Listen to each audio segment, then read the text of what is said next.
Hello, I want to make this quick little video to explain how to set up your ZMK project. It's fairly easy, only takes 2 steps and then you're ready to go. First off, you need a GitHub repository. Let's create a new one, new repository.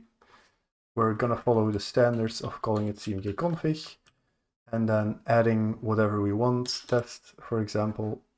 There we go. Configuration, that's for you to decide what you want there. Create repository. And if we check in our repositories, there we go, ZMK config test, that's the new one. And then for step 2, we go to the documentation of ZMK in zmk.dev/docs/user setup. And here, if you scroll down, you go to user config setup script, and that's the script that you need to run. Let's quickly open a terminal, run the script. It's going to ask you what board you're trying to make. If you're making your own, you can just pick whatever, 49, I don't know. And then the microcontroller that you're trying to use will hopefully be a nice Nano V2, or at least in my case, it's a nice Nano V2. We're copying the key map from the existing board, the GitHub username, that's mine. I have GitHub set up with the SSH keys.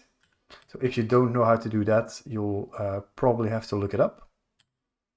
And the repo is ZMK config with, that's the repo indeed, that's correct. Push, yes, there you go. And that's gonna make the ZMK config in your repository and push it already to your branch. So if we go back to our ZMK config test, we can see that the config has been made, the board shield specifically.